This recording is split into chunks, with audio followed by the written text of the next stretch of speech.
Bill. I'm David O'Brien, Braves writer for The Athletic. I'm with my co-host Eric O'Flaherty, former Braves reliever. What's up, Eric? How you doing, man? I'm good. How are you? I'm good, dude. I was just thinking this was a classic example of when people say that's baseball because the Braves lost 13-4 to the Cubs on Saturday and gave up 6 home runs. Right, 24 hours later, the Braves beat the Cubs 13-4 and hit 6 homers, four in the first First inning. inning. Yeah. I mean, I hit 5 homers to think. Four in the first inning though against Kyle Hendricks. So, um, there another sport where you can imagine a turnaround like that? Two teams. Obviously, football players. You're not going to play back to back days. But basketball, for instance, it'd be like an NBA team beating another NBA team by 40, losing the next day by 40 to the same NBA team. I mean, it's only in baseball, and I think it's for one reason. Obviously, it's the pitcher. So much Yeah. depended on the pitcher. Yeah, and it's just hard to hit, I mean, I felt like the offense was due to explode at some point Yeah, because they've struggled a little bit this year, but yeah, I don't see too many other sports where you can blow somebody out that is a much better team than you. It just doesn't yeah, really happen too much. right, right. Because even like football, I mean, the quarterback obviously runs the show and everything, but the game's not entirely dependent on him like it is in baseball. You know, the game's in a pitcher's hand in baseball to such a large degree. Yeah, and I don't know if like as a quarterback you can just not have it that day. Right, Like right. you can make adjustments and call different plays, but if you're a starting pitcher and you don't have it, I mean, you still got to keep pitching. You just can't start handing it off and then trying to figure things out. You can throw junk balls and stuff, but Yeah, I mean, I thought, Hendrick, he's a great example of how hard it is to pitch with 86-mile-an-hour fastball. yeah, He was off by a tick yesterday and he gives up 4 homers in the first. He kind of settled in a little bit after that, but still, it's just it makes me appreciate what he normally does because that's yeah. that's what he's up against every time. If he's not perfect at 86 to 88, he's going to get raped. Like Tomlin. Yeah. Yeah. I appreciate what those guys do because when I Yeah, got down into the high 80s with my fastball, I was out of the game in 2 years. yeah. It's like and if a good pitcher doesn't have like if he has like three pitches and one of them he doesn't have that day at all, like his breaking balls is not working, his changeups just he doesn't have any feel for it. Tom Brady didn't come out and say I couldn't throw the deep ball today. I just Yeah. I couldn't complete a deep pass. I Period. couldn't hand the ball off. I didn't have it. I had to call passes every play. It just doesn't. I It's just couldn't a throw a different game. crossing route today. It just Didn't it have wouldn't it. work. Wasn't there. Um, but as soon as the game was over, actually before the game was over, most of the Braves discussion once the outcome was decided, which it was decided by the time Ronald Acuna left the game in the fourth inning. So the whole talk turned to him and how serious his injury is. He left the game after the top of the fourth inning with what the Braves called at the time lower abdominal pains, and afterwards Snit said he's got an abdominal strain.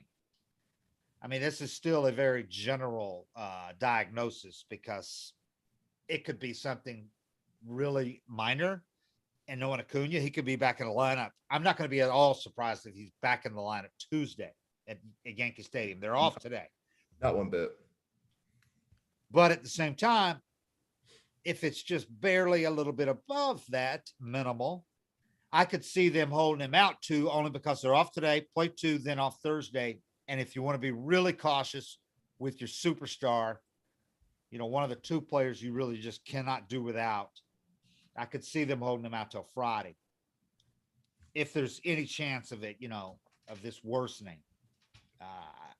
But again, if he says I'm fine, if he comes there tomorrow and says, "No, I'm fine," it just hurt. I could see them playing him Tuesday, but we'll see. I mean, I say that, and then they could have Samaris on the IL because if it's worse than it looked, but there are reasons to think it's not that bad. One, he was pointing to his belly button area, not the Yeah. sides, not the oblique and the intercostal, which is where on the sides where you're running all that trouble. You Guys get do guys obliques, out. they can't move. Like when Billy Wagner did his, he could barely stand up after. Right. I mean, he dove into home a couple plays later. Yeah. Yeah. If it's an oblique or intercostal, you're out because that torque. I mean, he has so much torque in his swing. Yeah. It's kind of like Tatis. That's why I was shocked that Tatis got back in 10 days after the subluxation of his But he shoulder. doesn't look. He's still guarding it. He's not letting that hand off the bat anymore. He's keeping both hands on. But but so, and then the other thing, that the reason Acuna stayed in the game, obviously, after the trainer came out and talked to him. So that was a good sign. Usually they bring a guy out if it's like Ozzy did, if he can't convince them, he's fine. They bring him out. But he stayed in the game. And then moments later, he scores on a sac fly, and he does his usual hands first slide, which I know makes people cringe because they're like, why does he always slide head first, hand first, however you want to call it? I call it hands first because he's not leading with his head, he's leading with his hands. But that's why he always slides. And he didn't even have to slide on this play, and he slid. So I'm thinking, if his belly's really hurting that bad, I would think he might resort to sliding with his feet for once, and he didn't. Or even Not try to slide. score try and score standing up, which some Yeah. guys do sometimes Yeah. when they should slide. But he didn't. He dove, and they got him out after the game, out of the game at that point. But I think it seemed to me. Well, if you say it hurts and then you're diving Yeah. all over the place, they're like, shit, we got to get him out just to protect him. That's how I took it, as they're blowing his team out. He's playing as hard as ever. He's belly flopping everywhere. He's probably going to be on the bases again. Let's just get him out of the game and make sure this is okay. And Snit said they couldn't get the test. There's a type of test they wanted to have done, medical test, and they couldn't get it done on Sunday night because it's Sunday night. You're in Chicago, and they're catching a flight right afterwards to New York. So they couldn't send him to the hospital because they'd have to wait. They said, we're off tomorrow. We'll just get this done in New York. So they're getting it done in New York today. We're not expecting an update because it's an off day, and that's really the Braves usually do not provide off day updates. And it could be late in the afternoon for all I know. I don't know when this exam is. I just was told today there probably wouldn't be an update till tomorrow. So I wish we had more time anyway, to see how he feels for an extra day. Right.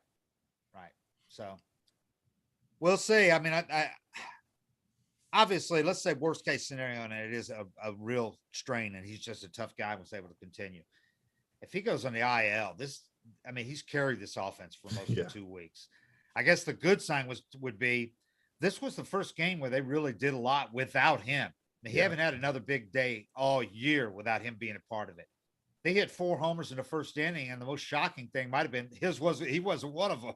Yeah, that he didn't do anything. Yeah.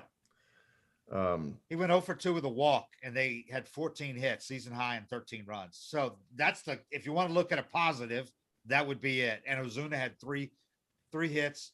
Heredia had a career day, which is a great sign because he's filling in for Inciarte, and he stepped up big time. 2 home runs, 3 hits, 2 home runs, a grand slam, first of his major league career, 6 RBIs. I don't want to take shots at the center fielders, but they had 0 homers and 0 RBIs in 15 games. Yeah. He gets 2 homers and 6 RBIs in 1 game. Yeah, he needed that to get going too. But yeah, I look at it that way, that with them riding Acuna so hard, if they didn't have the day yesterday, you might be kind of a little worried about it. But for me, the offense has been due to have a big game and blow up, because they did this type of stuff all the time last year. They had a lot of big games last year, and they really haven't been hitting. I think everybody else is primed to fill in for Acuna if he is hurt, but I'm not too worried about him, because like you said, if it was really killing him after the first dive back to first base, you're not doing the same motion again. So it's probably just something minor, and a lot of times with young guys, they don't know the difference between something hurting and an injury. So, things can just be kind of hurting, like you could tweak something minor, or hamstring, but when something pops or tears, you have to go through those things to know it. So I think he's learning to at least alert the team and let them know when something doesn't feel right. But if it was an oblique, he wouldn't have ran around the bases. Yeah. Snit mentioned that, it's probably something he's never felt before, because he had a look kind of like curiosity as much as concern. He's standing there, the trainer come out, and he's kind of pointing to his belly going, it almost looked like, I don't know what this is, Think about having a body that can hit, opposite field homers 450 feet, and you can dunk, and you have a cannon, that body's functioning well. He probably doesn't have too many injuries, or little things going on. Everything's working for him most of the time. Right. He's like a Lamborghini though, and he might have just something really small that Yeah. he feels it. Yeah. So Probably feels everything that's not right. yeah. Um, Like Luis Avalon had never had a cramp before. You remember that? and we thought he'd been I thought he assassinated. ripped his hamstring off the bone We and thought got shot. people were looking on the Roof. on the roof of the grandstands to Yeah. see if there was a sniper up there. The Yeah. way he went down, Yeah. It's cramp. So I mean I had that never seen something like that in my life. first cramp of his life. He thought he was dying. First cramp is scary. Yeah. I Yeah. remember I got mine like sleeping, my leg cramped up, woke me Yeah. up, it's spasming, and you're like, what is going on? Yeah. So I mean that kind of looked more like what Acuna was feeling like. I don't know what's going on here, but he didn't look like he was in a lot of pain. And maybe he had a spasm in his stomach. He did some serious workouts in the off season, a lot of abdominal stuff. And maybe he's so ripped down there, that you could spasm there, just like you can in other muscles. Yeah. That could have been. So we'll see. I mean, we'll find out, but you don't want him hurt. I know that, but it's not the most alarming thing you can see. That's the understatement of the year. You don't want him hurt. You do not want him hurt. It's such a start. You'd hate for it to be even interrupted by 10 days. Yeah, and then he's got to get going again. Yeah, when a guy's on the tear he's on, you want him to ride it out. Historic type start. I mean, he's a major league home run and OPS leader. He's in the top 3 in like everything. You would hate to see it interrupted, and a shot at 40-40 and all that, which is not as important as the team stuff, but still, this team can't really function at a high level without him. I don't think. Leading off, he's just so.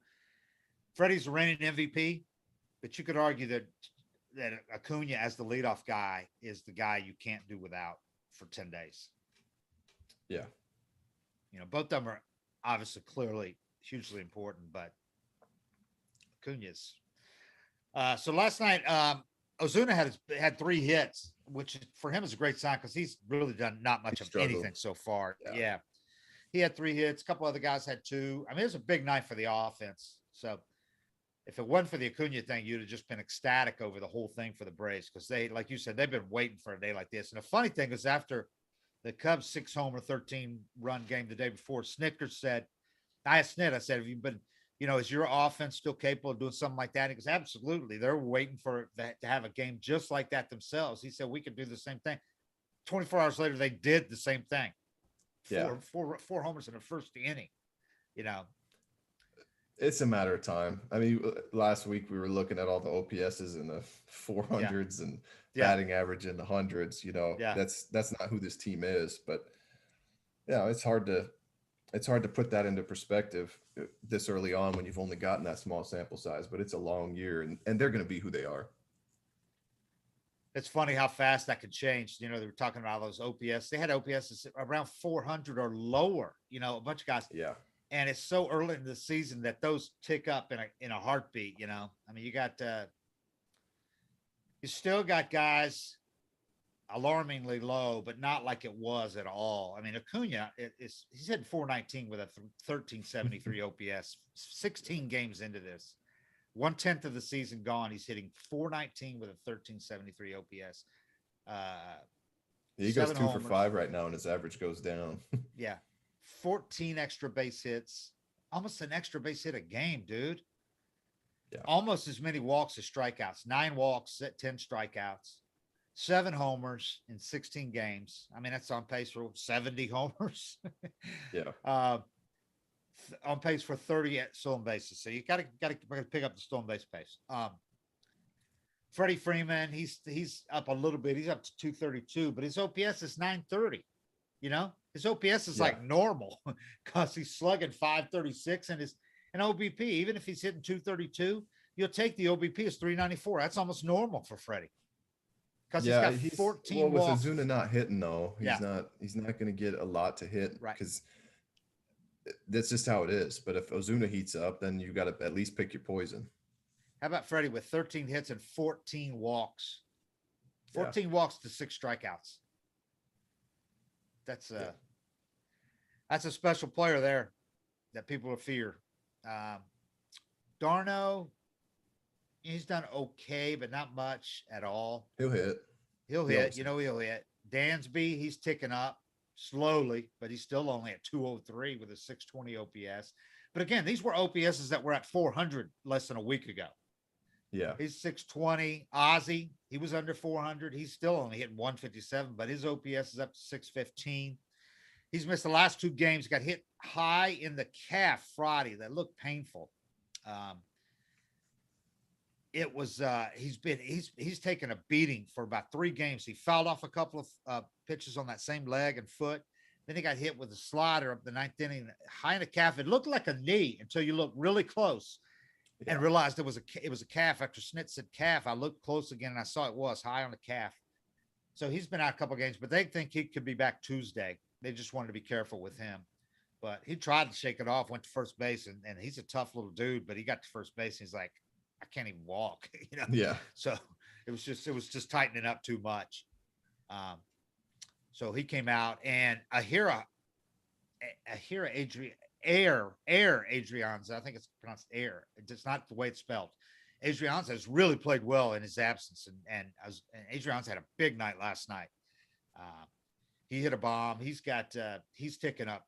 He's doing what he did in spring training. Basically, he's doing exactly what they want from a bench guy like that. Marcelo Zuna, he's ticking up slowly. He's at 230, 607 OPS. Again, he was like 3-something OPS a week ago. Yeah. Still only has 1 homer, but he's got 8 RBIs. Austin Riley still not doing much. 213 with a 534 OPS. Got 1 RBI. He's really got to get going. They need a lot more from him, obviously.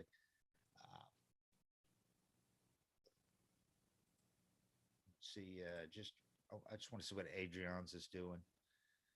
Adrian's, after hitting that amazing spring training that he forced his way on the roster, basically, he is at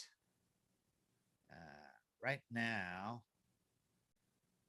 He's hitting 333. He's only had 21 at bats, but he's hitting 333 with 1,095 OPS. Basically doing what he did in spring training, but he hit 400 in spring training. But he's already got 2 homers, a triple, and a double, and 21 at bats. I mean, this guy is a better player than he was. I mean, he's probably at his peak that he was with the Twins, but they obviously would have brought him back if they thought he was going to do this kind of stuff. You know, I mean, this is what you want on utility. This is a true super utility. We kind of throw that name around too much with Camargo because he hadn't been really super much of the last couple of years, but this is right now is a super utility type guy.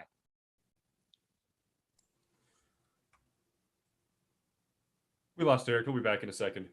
Okay. Let's see. People are watching live, so we'll keep it up. Ender, you know, the shame with Ender's injury is that, you know, and I've criticized him as much as anybody, and I will happily admit that he was playing so much better. He got an opportunity with Pache injured, and Pache's start's been pretty dreadful. He looks a little overmatched at times, but Pache's injury has allowed Ender to get playing time, or did allow him to get playing time. Before Ender, again with the hamstring injury, pulls up going between second and third on Friday. It was clear at the time that it was a hamstring. Turns out that's exactly what it was. He came out of the game. He's on the IL. You just never know with Ender how long these are going to linger, but it could be out for a while. But the shame of it was the guy was starting to hit. I mean, he was hitting 294, had 5 hits, 17 at bats, and was showing signs of life. So the 368 OBP, I mean, it would have been great if he could have kept that up while Pache was out, and Ender would have stayed in the lineup for a while. So that's a shame that he's out. But the other thing is they're nice to show some depth, to be able to stick a guy in there and get some production from, like they did last night. They made a big point of adding some guys, you know, a lot of non-roster invitees like Guillermo Heredia, you know, it's a former Met, been with a couple other teams, and really stepping up and making the most of his opportunity last night with 2 homers. Just a career type day, and it's exactly what they needed with both their center fielders out. So, but anyway, showing some signs of life, a lot of guys, and it's long overdue. They've been 2 weeks. They've been kind of trying to keep their heads above water, and could be a lot worse. Could be the Yankees. I mean, everybody, you know, talked about the Yankees, and every year it seems like we go into the season, everybody's talking about the Yankees. The Yankees are spending money. The Yankees are doing this. The Yankees are doing that. The Yankees are in last place, you know, and everybody in New York is ripping them, and rightfully so. So I saw a great quote from somebody the other day. It said, "When's the last time the Knicks were playing better than the Yankees?" Because they are. The Knicks are, and the Hawks right there in playoff teams. And meanwhile, the Braves and the Yankees were in last place. The Braves are now out of last place after last night's win. So, Yankees dregs of the AL East right now, and the Red Sox, who nobody predicted to do anything, have been riding atop the division for most of the first 2 weeks.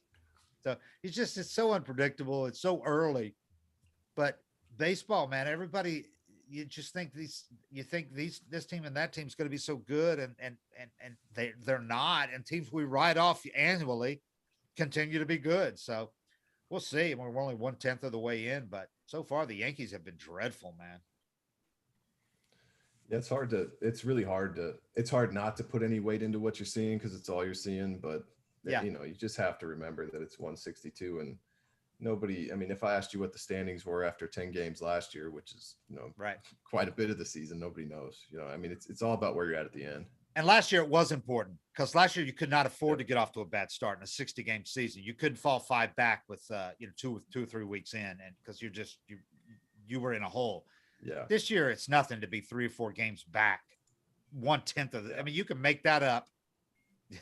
You got all year. And before it's the nothing to second be month hitting a $127 either. Yeah. Last year, if you were hitting a $127 after 10 games, that was a sixth of your season. Yeah. And then there was Freddie Freeman, who wasn't doing anything for 1/4 of the season last year, 15 games. But most people aren't Freddie Freeman. No, because Yelich never got out of that hole last year. No, he did not. Wonder how he's doing this year. He's off to a good start, but he just got hurt. He's off to a great start. He also back again. again. Get hurt last year. His lower back again. The team that's not disappointing, that we're so used to being disappointment every year and being hyped and never living up to it. The Mets. The Mets are off to a fast start, man, and that's including not giving any support as usual to DeGrom and his game. They're 7-4, man. They're 4-1 at home, 7-4. They got a 1-game lead over the Phillies in the division.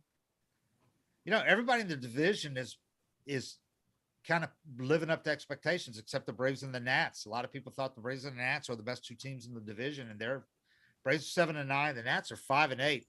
Part of that's a COVID start, but Strasburg's back on the IL, man. Yeah, I worried about him, especially when they were choosing between him and Rendon. Yeah. But that's kind of what you worried about was the injuries. The Mets, man, I think culture's a big deal. And there was just something about that vibe there, even when I was there, that you just felt like, they were going to Mets it and getting new ownership, starting over from the top down. It could be a big change for them. Stroman looks good. They didn't have him last year. DeGrom's going to be DeGrom.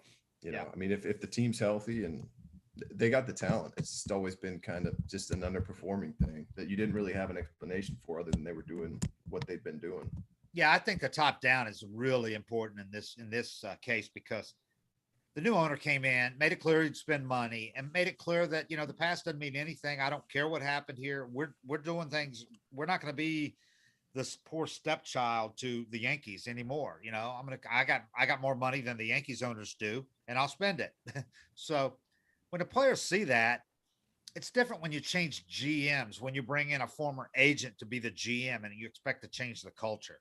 This guy changed everything, from top down. They've changed everything. They got Alderson. They got all this stuff. And I know they got the ugly incident going with the former GM, right? Right. But that doesn't relate to this team and how they're playing on the field. I mean, that might be an ugly thing on the side that they have to take care of PR-wise, but it doesn't affect the players. No. And if players are playing with a new freedom and confidence and knowing that owner is going to take care of stuff and spend money if they need to.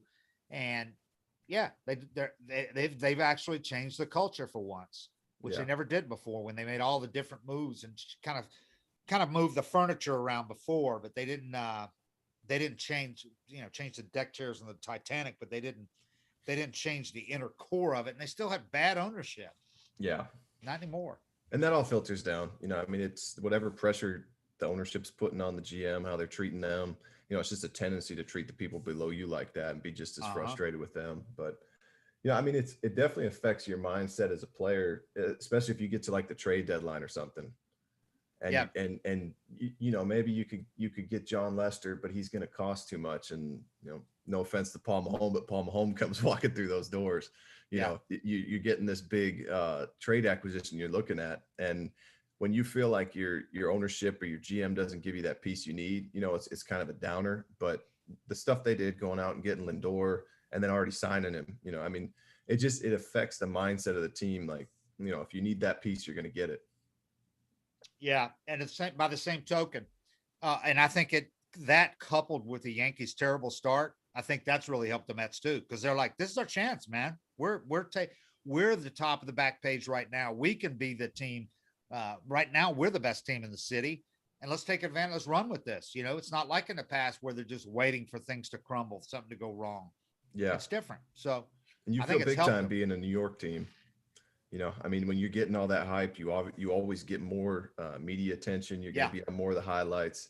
I mean, that definitely boosts your confidence, especially when things are going your way. It's more And the pressure four, when you're not, but yeah, they're 4-1 at home. I know the crowds are loud there, even though they're yeah. small.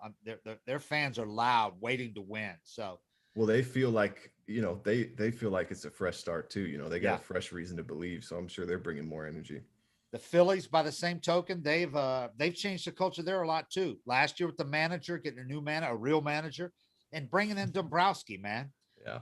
Dombrowski's a winner, dude. Yeah. Say what you will about Dombrowski, he's a winner. You know, he might have made some bad trades and all because he's ballsy and he's aggressive as hell, but he's a winner. I mean, he's won everywhere he's been, including the Marlins with a World Series in '97. You know, he won the Tigers, couple of pennants, and he obviously won with the Red Sox. And he ain't going somewhere to lose in his last stop probably of his career. So they No. made moves to fix the bullpen right away. It's not fixed, but the back end is a lot better for sure. They put out a lot of money to Brisson Real Muto. Bryce Harper is off to a good start. He's playing like Bryce Harper should. Yeah. So they're no pushovers, and everybody waiting for them to crumble. I don't know if it's going to happen. You know, they got good starters. They got a couple of 3 good starters. They're 7-2 at home right now, and that can be a real tough place to play when they're playing well. Their fans too. Oh, it's the They'll toughest. yeah, That's a they'll tough boo place to like play when crazy. they're doing well. They'll boo their guys, but they are also really behind them when they're doing well. Yeah. Yeah. It's a tough, that's a tough bullpen to warm up in, you know, because Yeah. you're right by the fans there and there's a can only beer garden imagine. back there. I mean, that's one of the toughest pens to warm up in. Yeah, I mean, it definitely gets you amped up. But back when they had, you know, they were on that tear and they were selling out every game, I Yeah. don't know if there was a tougher place to play. You just always Yeah. felt like they were going to put something together. But, you know, with Philly, I kind of question Harper's leadership ability. I think we talked about this in the past that he hasn't really won, even though he's had the talent and leaves Washington. They win a World Series. But he's playing well. I think Real Muto's important for him. Yeah. Yeah. Having another guy that's an established star, a veteran presence, you know, that takes some of the attention away from him, and kind of it's not about bullshit about wearing the cute cleats, you know, in the warm up line. Real Muto's just Yeah. just a He doesn't hardcore play. He's yeah. there to play. Yeah. You know, let Harper do all that pretty boy stuff, you know, with the appealing to the mascot and all that. But I think when he sees Real Muto's here just to play ball, I think that's got to be good probably for Harper. I think that can rub off on him having another guy like that. Yeah, it's definitely really good for you to see guys that don't care about all the distractions and the outside stuff going on. You know, I mean, And you see minor league guys come up all the time, and the first thing they're worried about is if they got the right colored cleats for the game and all these yeah, little tiny things. You're like, dude, your head's in the wrong place. You got to try to get Acuna out tonight. and I know Baum has had a couple of really bad games here in Atlanta with the errors. So the He Braves gets fans lit up. maybe haven't seen the best of him, but he's a good player, dude. Yeah, He's a a good hell player. of a player. Yeah. He can hit. Yeah, The biggest surprise in the National League, besides the Braves in last place, but I think we've seen them data. We know how fast that could change, but I think from a national picture, looking at the division, the biggest surprise is the Cincinnati Reds. yeah, I mean, their offense has been Jesus. They're 7-2 at home, which is no shocker considering that ballpark, Great American Small Park, 2-4 on the road. They're getting some. I mean, their offense is scary when they get clicking. They're rolling, man. almost any offense is scary in that park. But Yeah. that gives you confidence even when you go on the road after you had a great homestand. I mean, I think that a lot of times those parks that are really tough to hit in, guys take that on the road too and try to do too much on the road. You get your homers at home, you go on the road and just hit. And I think if anything, the first 2.5 weeks has solidified the Dodgers status as the best team in the league, man. I mean, they're the best team. The Padres are going to give them a run for their money, but I think they're a year or two back. I do too. At least a year. I mean, we'll see what happens in the offseason, but the Padres are not ready right now. Hell, the Giants are ahead of the Padres right now, just winning percentage points. But they played a great series out there. Yeah, this weekend. That game that was on TV that ended at 2:30. I stayed up for the entire thing because it's like you're committed. You get to extra innings and you're like, I'm not turning it off now. And that was a great game. Yeah. What have you thought? Were you as shocked as I was that Tatis got back in 10 days from a subluxation of the shoulder and then homers in the first game? I was shocked he homered because his swing's different. Yeah. He's not letting go of that top hand staying on the bat now. Yeah. I mean, he's still swinging hard, but he definitely had he's got some timidness to his swing. Some damage there. Yeah. I do think he's just guarding it still, which, I mean, that's your call as a player, whether you want to go out there at 70 or 80% or go out at 100. But a series against the Dodgers, I mean, it's a good sign that your guy is trying to get back out there as soon as possible. But he looked different to me. His swing didn't look the same. Correct me if I'm wrong, but those are the type of subluxation injury where doctors will tell you, okay, you can keep playing with this. It's eventually going to get to the point because it'll happen again and again. It'll get stretched out, the ligaments, and eventually you have to go in and tighten it up surgically, right? Isn't that what happens with that? I think so. I mean, I know Bellinger did it, and he came back swinging just as hard as ever, and he's been fine. But yeah, I mean, I don't know that injury too well, but I just those guys' watching shoulders him pop out. They pop out. They'll keep popping out. It might not be again this year. It might be two or three times this year. And then in the offseason, the doc says it's going to keep happening unless we're going to tighten up the whole thing. Yeah. So that's the impression I get. The people are saying he's back, but it's still hurt. Or he's just aware of it. I mean, I'm sure it hurts pretty bad when you do it. It looked like it did. And you can't knowing it could happen again. Knowing it's there, knowing it could happen again, and you can't help but guard it in a sense. Sure. But that's kind of what's so tough about the majors is, I mean, he's hitting in the hundreds, but if you're not 100%, even the best players can all of a sudden be playing at a AAA level. And the majors is just relentless because you're playing every day. You don't have a week to. I mean, football players feel like they were in a car wreck. They all describe it as it's like being in a violent car wreck.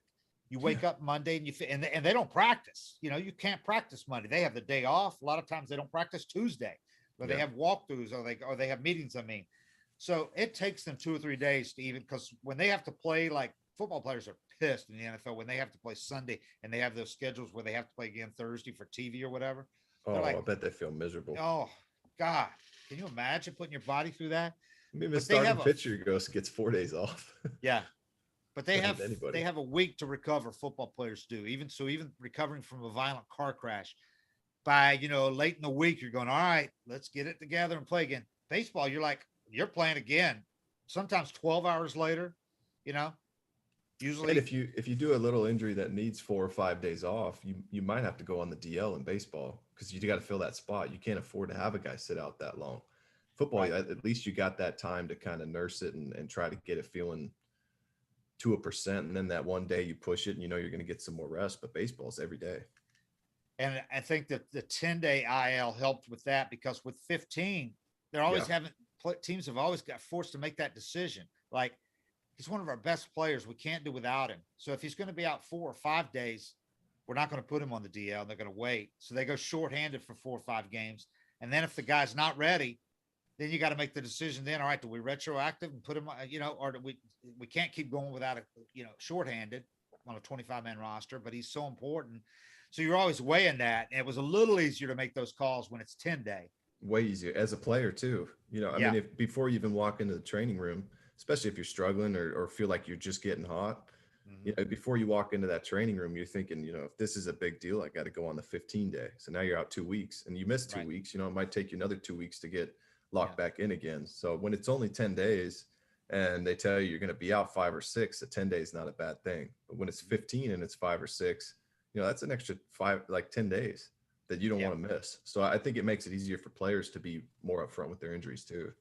Yeah, 15 day, that's a 10th of the season. Yeah. And then you got to get back into it. 10 day, maybe you're only going to be out 4 or 5, and then you can go up and play, can't do triple again, play at the alternate site for 3 or 4 games. So you really only miss about 5 days. You can maybe jump right back in and pick up where you left off. But 15 days, it's tough. Statistically, it's hard to miss a 10th of the season. Then you miss any more, then you're getting, then you start moving to a 5th of the season. So, that's the big surprise to me was the Reds in the NL. Over in the AL, obviously the biggest surprise is the Red Sox. I mean, everybody had them last in the division. The Yankees winning the division. It's flip-flopped. I mean, can the Red Sox keep it up? I don't know. But, I mean, today they just hammered Lucas Giolito in the first inning of the Patriots game. Yeah, they did. Yeah. Jeez, it's still early. There's so much time for it all to level out. How can you explain, though, these pitchers that have these outings, like really good pitchers like Lucas Giolito, Max Fried had his, Hendricks, you explained that. It's a guy that throws 88, so if he's a little off, it can happen. But a guy like Giolito or a Fried, they didn't have a start even a 4th that bad last year, Then you come out, you just don't have it to that degree. You're just getting up at bombs. Well, they played a doubleheader yesterday too, so you don't want to take him out too quick when he doesn't have it, so you're more likely to give up more. But he gave it a lot up in the first. I mean, you just 11 a.m. start too. Yeah, that sucks. Yeah, that's tough. But that's tough for the hitters, I mean, especially they played 2 games yesterday.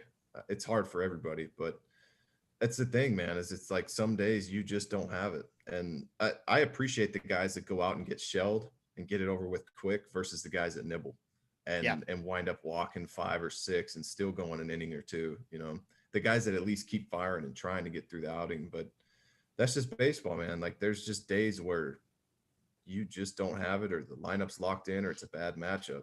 I mean, there's really no explanation for it. You just got to be good at putting it behind you. It's so funny. We pick all these. Everybody spends so much time and breath talking about the division races, picking them all before the season starts. Look at the AL standings right now. The Red Sox lead the AL East. The Royals lead the AL Central. Right? Royals lead the AL Central. The White Sox are 2 games behind the Royals. And the AL West, the Mariners. Your Mariners lead the AL West, and the Angels are 2nd. Yeah, I mean that more than anything just emphasizes the point that none of it matters yet. Right. For me, there's so many games left. It'll level out, and every once in a while there's a team that jumps off to that hot start. But I felt like when I was with the Braves, the Marlins were in first place in May every year, and we knew it, the media knew it, the players knew it, the fans knew it, that they weren't going to keep it up. And it's just every once in a while you see a team that really turned the corner and they stick with it. And they stay up top, but most of the time it's just, a fluky thing and small sample size. But if you had picked the Red Sox and the Mariners as 2 of the first, 4 teams to 10 wins, you would have got some good odds on that bet in Vegas. Yeah. So you're not real confident the Mariners are going to hold off the Angels, but especially the Astros in the division and the Athletics. But no. I'll take the Stros in that one. I don't know. The Angels might find, Perry, you talk about changing the culture. Perry Manasian. When he went out there, I said he'll do a great job there. People that don't know Perry Manasian don't understand what a baseball guy this guy is and what an incredibly personable guy he is.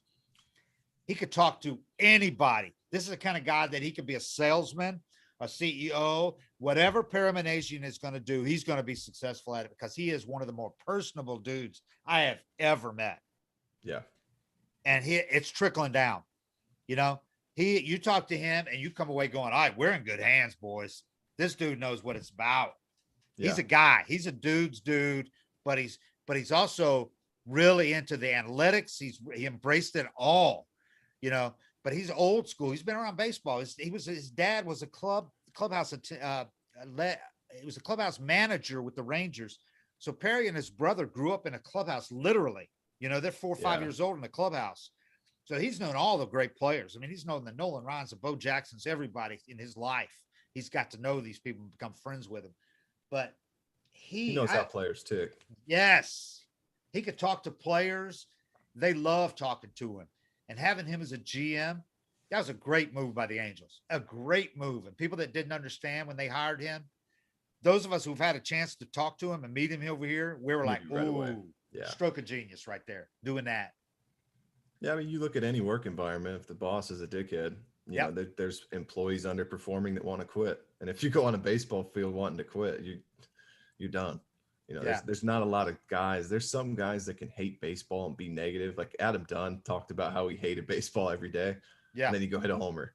You know, I mean, there's some guys that can ride that negative train, but most guys, I mean, your mental state has to be pretty good to perform out there because it's so mentally challenging.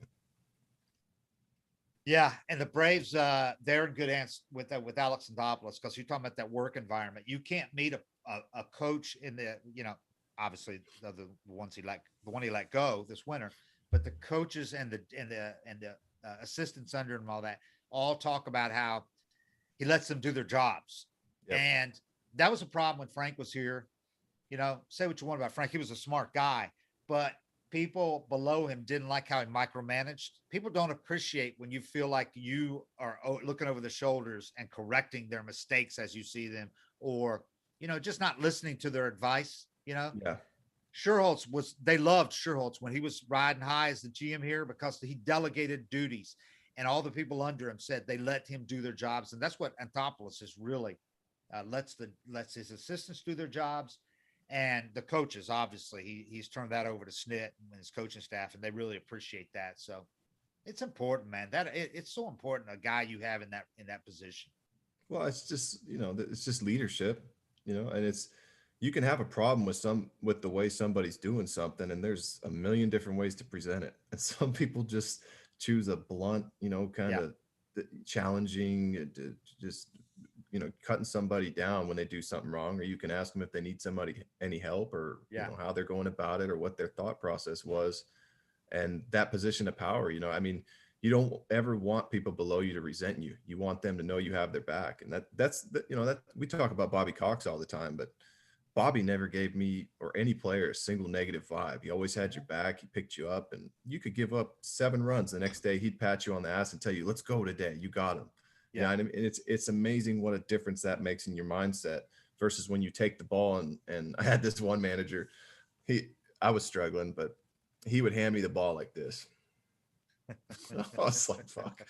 Well, I know how he feels, but when that's the guy that, you know, you're trying to go out and battle for, you know, I mean, it just sets a negative tone.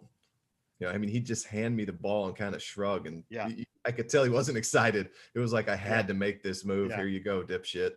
Go mess the game up. You know, I have no faith in you. But, you know, when you're pitching with Bobby, you could hear him clapping and yelling your name from the dugout, and it'd be like a reminder that, you know, this isn't about me. I'm trying to get this done for the team. So, I mean, that stuff matters. Team could have been down 10 runs, and you'd hear Bobby in the dugout from the press box. All right, kid, let's go. Let's go, kid. I got a video of Bobby in a 13-1 game.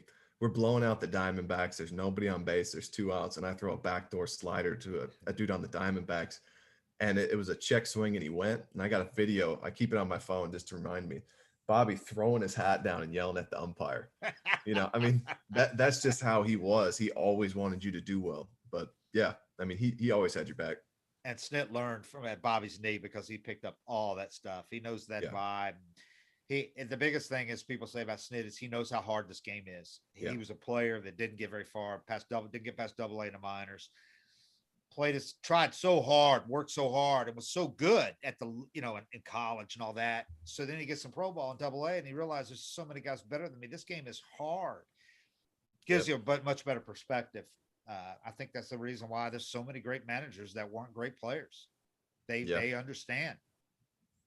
Yeah, and some guys just, you know, a lot of times it is the better players that didn't happen to go through those struggles. That's why they don't make the best coaches. But I mean, it's easy, you know, it's easy for me. I can watch a game and be like, that's a stupid pitch, or you know, I can watch it now and you just forget how hard the game is and how hard guys are working and trying. But that's probably the most important thing as a manager, is to remember how hard it was. So the guys that sucked and didn't make it, you know, it's easier for them. talking about that culture with the front office and how important that can be, and people don't understand sometimes how important it can be. Who the general manager is, and when when when they get a negative vibe from those guys, the one I'm always reminded of is John Hart, who was a good baseball man. I mean, obviously won in Cleveland and all that. He came over here and things went south, and manager develops a relationship with his players, and if it's a relationship like Snicker has with his players, or like Bobby had with his players, can you imagine? It would have never happened with Bobby, because Bobby would have punched the guy. It would have never happened. A GM would not have come in and chewed Bobby out. He had too much stature. It would not have happened. Yeah. But can you imagine if there had been, say, a new GM came in and Bobby was hanging out at the end and had yelled at Bobby in front of, and the players heard that? Can you imagine how the players would have come to Bobby's defense and how pissed off they would have been? Well, it happened with Snit. He's a young manager. What was the play? What was he mad about? It was a pinch hit. God, who did he pinch hit? Matt Kemp? He pinch hit somebody. It was a bad matchup or whatever, and he had made a pitching change like the day before that Hart and Coppolella didn't agree with.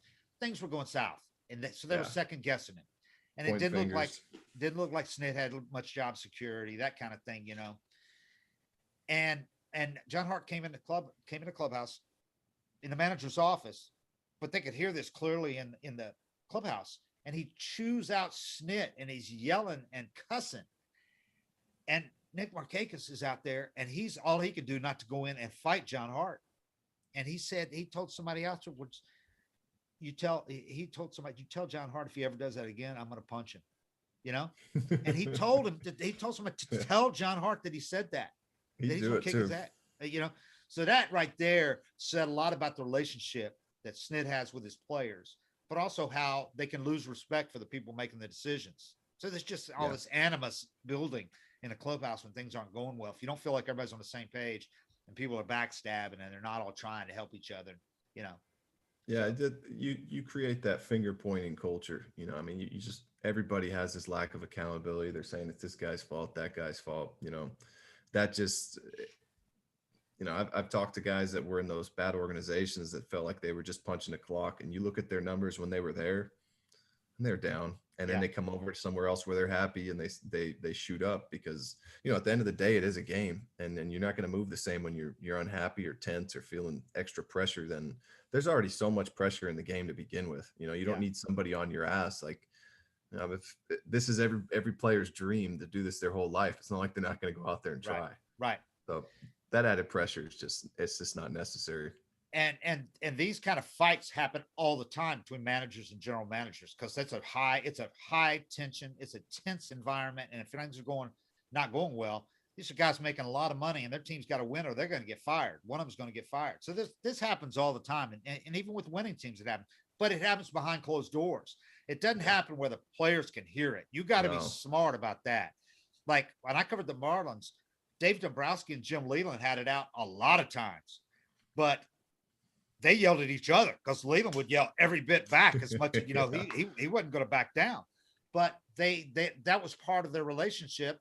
And when Dombrowski goes to Detroit, who does he hire? He hires Leland to manage. So it was just part of it, but you just didn't do it in front of the players. That's another side of leadership too, though, is not taking it personal. Especially let things get, you didn't tuck it away the next day. Right. And, Markakis and them had seen Freddie get fired before Snit. They love Snit. He comes in, they love him. They love the job he's doing. And then you got the general manager or the president of baseball ops yelling at him. It was just too much, Yeah.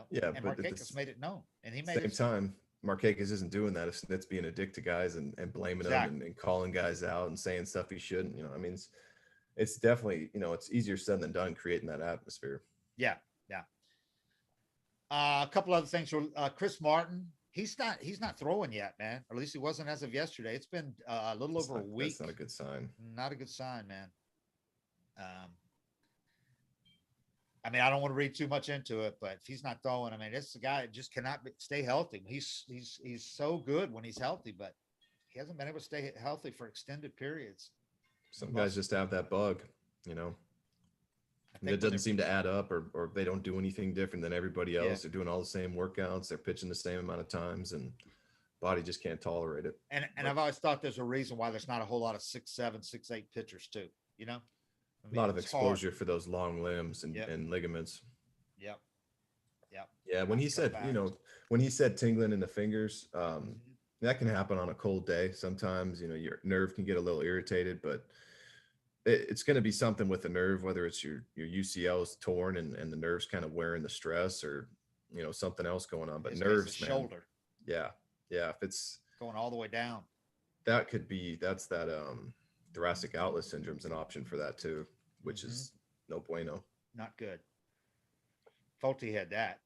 Yeah, Uh, Soroka still a few more days from the end of his 2-week shutdown, so there's nothing to report there yet. He's not throwing yet, but they have high hopes for that. They don't think that was anything serious, just a matter of pushing it when he came back. And like you said, it might end up being a good thing for him. Yeah. So I like it. as long as they have him back by a little before the All-Star break or so, that's huge for them, because he could be such a bonus for them down the stretch if he can get back to close to 100% in the second Yeah. half. There's been a few guys getting banged up. It'd be nice to have him, but it's not like last year where you're just riding one dude and desperately just needing help. Yeah. There's a lot of guys that you can. I think Max will turn it around. Charlie's looked good. He's just had that one bad inning. Smiley's hurt too. Yep. Wilson, I didn't think Wilson looked bad last night. I mean, he didn't look great. He hung a couple breaking balls to Yeah. Rizzo, but he battled. He I mean, settled down real quick too. Yeah. I mean, after that first inning, I thought he showed something, which He he's shown showed a a lot lot. of. He's shown that a lot, and you can count on that spring with him. training too. Yeah. He does not get he doesn't things don't the floor doesn't fall out from underneath him like it used to. No. Like it still does with Kyle Wright. Yeah. Yeah, he showed me something last night. And Inoa, the day before, had his first really bad outing that we've seen in a while. Gave up 6 runs in 4 innings. But I think he's one of those guys that like Snit said, he's a 3-pitch pitcher. And if one of those pitches isn't working, the changeup wasn't working, they can narrow it down when it's just hard and hard. Yeah, his slider wasn't great either. He's another time. Pitcher didn't have it. And if you're a relief pitcher and you don't have it, it's, you get 2 hitters and you're out. Right. When you're a starter and you don't have it and there's 5, you're expecting you to get through 5. You go out there and give up 3 in the first, or 2 in the first, or 4 in the first, and you got to keep trying to go out there and at least get through 3 or 4. And sometimes guys make the adjustment and settle in like Wilson did yesterday. And other times it's not happening and you just wear it. Fried, they're still hoping he only misses 1 start, and that's because they had 2 off days this week in the schedule. So it's not like he'd be back in 5 days. He's obviously on the 10-day IL, but they only play 8 games in that stretch. So theoretically, you could stick him at the back of the rotation, and he only misses 1 start technically. But they don't know if that's Snit said. We just don't know yet. He's not. I got a feeling it's going to be a little bit longer than 10 days with him. Yeah, with a hamstring. People thought that was just a convenient way to get him on the IL. No, it was actually a hamstring. I mean, he did it running the bases. It wasn't.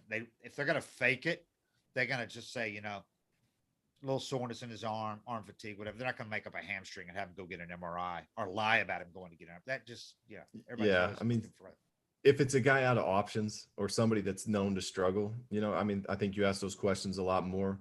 Right. But that team wants Fried to turn it around. They would have loved for him to make another start and keep getting opportunities. I'm not as worried about him. He's not a guy I see like just falling off a cliff and what's wrong with him, and you never get answers. I think he just went through a rough stretch. Jeff Passan on his podcast pointed out the league-wide batting average in MLB is 233 now, and strikeouts are way up once again. He said the pitching and hitting imbalance is stark. So that's what's weird, though, is then you have outings like we just talked about, that are pitching as bad as ever. I don't know how much of it. I don't know how much has to do with balls. I don't know what it is. I don't know. I was thinking the balls, because they put thicker seams on them. They said that the seams are a little thicker, and that's going to give you a better breaking ball. It's going to up the punchies, and the ball's going to carry more and ride more when you get those 4 seams pulling back. So I've kind of thought that when I've seen all those strikeout numbers, that like, look at a guy like Craig Kimbrell. They change the ball and all of a sudden he's punching everybody out again. I mean, I think that could be a factor. Let's before we go here, let's talk a little bit about a guy you've met and a subject that you know about, my AAA ball, minor league ball, Sean Kazmar Jr. This is this is one of the better stories that we've had in a while here. One of the more uplifting stories. This guy, what he's been through. He came back and played. He got called up or added to the major league roster and called and recalled to the major league team on Saturday. Got a pinch hit appearance. The significance of this, it had been over 12 years since his last major league appearance, which was it's been like decades, 7 decades since somebody went longer between appearances. It was like longer than Satchel Paige went between appearances. And the difference is he kept playing through the whole time. He was in AAA the whole time. Since 2013, he's been at Gwinnett, which doesn't happen anymore. You don't have those kind of players anymore in the minor leagues. You know, he's in his mid late 30s now, but he's a guy that is so beloved in the organization. Yeah, he does everything the right way that they've brought him back again and again and again on these minor league deals, and he's still a good player in AAA. And he's so valuable to the organization having him around that they've kept re-signing him. But here's a guy that's been in AAA since he last played with the Padres in 2008, in September 2008. And he and Wade LeBlanc, who's with the Orioles now, are the only 2 active guys left from the last game he played with the Padres and the Dodgers that had guys like Matt Kemp and Nomar Garcia Parra and Jake Peavy and Greg Maddux were on those teams. And here he is still playing, and he got a chance to come up and pinch hit Saturday. He's still on the roster. He could play at Yankee Stadium if he's not dropped from the roster before then. An infield that can play everywhere in the infield and has to, if he has to, he can play the outfield. But just what can you say about a guy that's stuck around, that has that kind of perseverance to live his dream, to get back to the big leagues and he wanted to see his little kids, 1 and almost 2 years old and 5 years old, wanted to let them see him play in the big leagues. And he's still not done. He said he's going to keep playing. I'd be buying, I'd be trying to get that president of used car sales job right now. I mean, that would have been done a long time ago, working my way up a new career, because I don't think people understand how difficult and how much harder it is to perform in AAA. With you got 4:30 wake ups for your flights. You probably went to bed at midnight the night before, especially as you start getting older. I mean, it's a freaking grind on your body, especially on your mind. I can't believe he did that. I mean, I'm just shaking my head. Yeah. To grind that hard. I mean, you got to love the game on another level. That's good for him, man. I mean, that's an awesome story. It'd be so cool for him to get to play in Yankee Stadium, because this stadium didn't even exist last time he was in the big leagues. Yeah. He was he was on the taxi squad for the first trip. Didn't get to play, of course. He wasn't even on the 40. So none of us thought he was going to get to play, to be honest. I mean, he had a great spring, but he's had a great spring the last 3 years. Smith said he's been the MVP of the team the last 3 years, but we just thought he's past the point where he's going to get a chance to play. But they had a couple of injuries, and when Ozzie went down, they're like, you know what?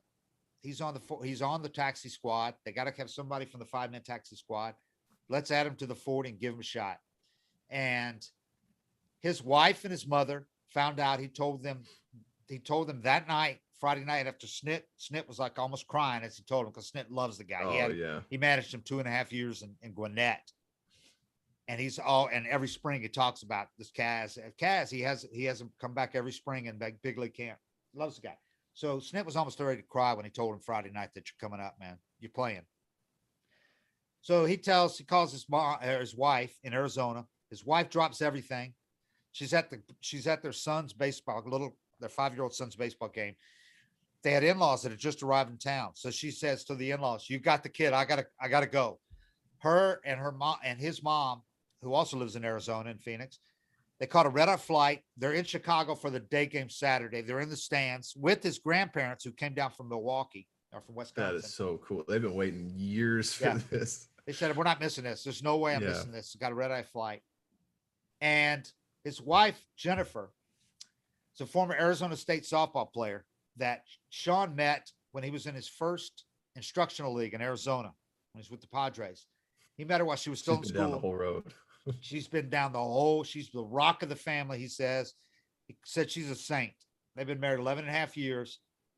She quit her job as a school principal when she had the first kid because she didn't want to leave the kid with somebody for 10, 12 hours a day while he's gone and she's at work. She quit her job, got an online job, works full-time online for an online university. That's allowed her to bring the kids, first herself, then one kid, and come to spring training or come to Gwinnett. And she spends the season with him there. They live in an apartment by the ballpark, right next to the ballpark. Now with two kids there, they had one before, and he couldn't do this. He said without her. I mean, obviously, AAA players don't make much money, as you know. No, man. I don't. I mean, it takes a special wife to go through that. It's so hard. It's so much harder with kids. Pulling them in and out of school, traveling to airports, all that stuff with kids. That's when it gets really difficult. And he just keeps going, man. I don't even know what to say, honestly, because I know I don't have that in me. I think I'm a tough guy, but I don't have that in me. Yeah, everybody's calling him Crash Davis, and he said, "Yeah, I get that a lot." He goes, "But without all the home runs." Yeah. But he's hit 12 and 11 home runs 2 of the last 3 years at Gwinnett. So, and then we saw it spring training. He was like he had 3 homers before anybody else on the team had 2.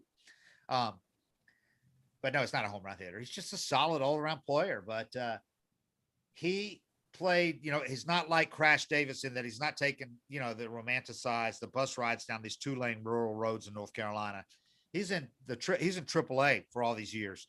And in AAA nowadays, that means flying in a lot of these places, especially when he was in the PCL for the first half of that period. PCL's rough. PCL stretched out basically all over the country back then. So they're flying. Changes. He's playing at Tacoma. So they're like driving to Seattle to get a plane ride to Memphis, New Orleans. And they're like and they're not even direct flights. They're connecting flights. So, and then when he's with Gwinnett, they fly everywhere except for they take a bus to Durham and Charlotte, like 3 and 6 hour bus rides, but they fly everywhere else. So, but they're not flying charter like the Braves are. They're flying commercial. You get a middle seat half the time. I mean, a lot of times you're on like Southwest and you get sandwiched in between 2 people on their laptops or something. Yeah. It's like, I remember when I was in AAA, I saw Barry Zito sit in middle and like he was doing something similar. I was like, this guy's got 160 mil in the bank and he's sitting between 2, a mom and her kids in the middle seat in row 37. Like, what is going on? He always called it the jungle. He said the jungle doesn't care. Yeah, he said. So I was talking to him about this. And I said, well, what does that involve? Like, what does that entail with flying? Like when he was in the PCL, he's always up in the Northwest where you live. So they're flying all over the country. Yeah. Connecting flights. There's nowhere close. Only Portland.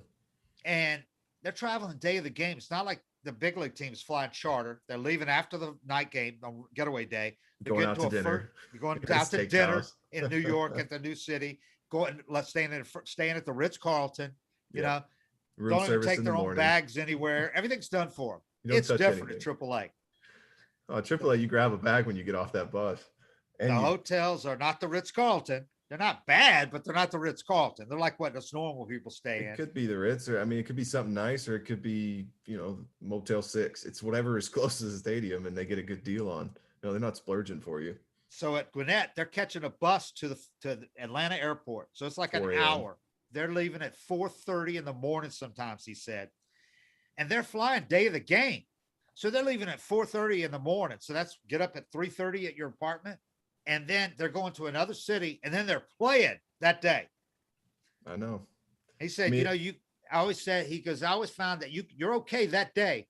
But you wake up the next day and you're like wiped out. And as you get older, that gets a lot harder. That's what I'm saying. I can't believe he's doing it. It's not just the games and trying to make it and trying to perform. It's literally like, I remember one time we were in Colorado Springs and the thing is just, we had a day game, but you're not going to fall asleep at 10 p.m. because on the baseball schedule, you're used to going to bed at midnight, 1 a.m., 2 a.m. Right. Yeah. And then you got a 4 a.m. wake up the next day. Drive your ass to the airport. Some guys are lucky enough they can sleep on the planes. You can't sleep on the plane. You get into your city, You got to get to the hotel. You got to do all the bags, and you're also doing like you're not getting the bags put straight onto the bus like they do in the big leagues. You're sitting there waiting on them to come around the carousel. You know, maybe there's a bag delay, Yeah. whatever it is. You get to the hotel at like 2:30, and when they tell you what time you have to be at the park, you just like the air just comes out of you. It's like, yeah, bus is leaving at 4. You know, so you get into your room and try to take a nap. You maybe fall asleep for 40, 45 minutes. You wake up feeling even worse because you didn't get enough. Yeah. So you're working on like, 3, 4, 5 hours of sleep, and you got a game that night. You got to perform. It counts. Your numbers count, and you're trying to get called up to the big leagues. I mean, that's what I'm saying. The mental stress of that, of trying to perform when you just feel like a bag of crap. It's like, there's so much working against you. The food sucks. You get a peanut butter and jelly. There's no food on the plane, or maybe Southwest gave you some calzone or something that they reheated, but you're just battling in AAA. That's why guys come up to the majors and they're so appreciative. And that's why you loved it when a big league guy comes down and rehabs, right? Yeah, they buy you. Well. They get Outback Steakhouse and they think it's like this really nice meal. I feel bad buying that. Like Outback kind of sucks, because you're used to eating such good stuff. But you buy a spread and they get to eat something other than the shepherd's pie the clubby's been throwing out for the last 6 months, and they're fired up. It's crazy. Yeah, it's just an unbelievable grind to do that year after year after year. And this is a smart guy that could go make a lot of money if he wanted to get into another field, and any kind of business or whatever. He can make the connections. He can make more money doing anything. Yeah. He truly loves the game. Truly. You have to. Love of the game. I'm jealous of guys like that. I'm jealous of guys that have that ability, to just keep going. It's crazy. And I was talking to him how when he retires, he's going to know so many more players than your typical major leaguer does who plays 10, 15 years, because they constantly churn the rosters. He's met thousands of guys playing with these teams that have gone through that. He's, it's probably literally over 1,000 guys, Met them on their way up, treated them well. Met them on their way up. I look around the league. When I retired, I knew somebody in every lineup that I could just text and hit up and say good game or something like that. And it's just fallen off a cliff. I know less and less guys now, even just after 3 years. So he's known all these guys coming up since, in through AAA with like 3 different organizations, and then spring training. He's been the last 3 years in spring training with the Braves. So he met it. So he comes into the clubhouse and he knows almost everybody that he's played with in AAA or that he know in spring training. So I said, did you get an ovation when you came into the clubhouse? And he goes, well, Not, I got a lot of handshakes and hugs. He goes, but I came up to bat and I looked in the dugout and they were clapping. He goes, that meant so much. Yeah. Yeah. Well, they appreciate it too. They've all been through that on their way up. Yeah. You look at how long he's done it, man. You almost got to something's got to be wrong with you to be able to tolerate that. You got to be special. Yeah. Got to be a little crazy. So, my hope against hope is that he gets a start in Yankee Stadium. Would be amazing. I don't think he will, but at least gets an at bat or two there before a home run at Yankee Stadium. God, that would be then you can make the movie. He'll cry. He'll cry around the bases. I bet. Yeah. That's a dream right there. That would just be tremendous. Been through. He grounded into a double play, and it was almost like, who cares, But you wish you could do something. Well, his kids got to see him go out on that field. His 1-year-old probably has no clue where he is, but the 5-year-old, can appreciate what dad's been doing this whole time and sit in a big league stadium. The pictures he's getting after the games with his kids, that they'll have that for the rest of their life. So really cool for him. Really cool. All right. Well, hey, by the way, we heard we are going to get an update on Acuna today. So I just got a message from a Braves person. Yeah. So I would say we'll hold on and keep doing this podcast, but it might be 30 minutes. So that won't work. So we'll be looking on my Twitter feed and on the Athletic site for an update. If it's significant, I'll write something. Otherwise, I'll definitely tweet something about what happens. So, but it is coming up. We are going to get an update. Cool. All right. Well, we'll talk to you guys. We'll talk to you guys again on Thursday. Yeah, probably Thursday. Yep. All right, and we'll have Thursday or Friday, maybe after the 2-game series against the Yankees. That's 7:55 is real, and we're out. Thanks. All right.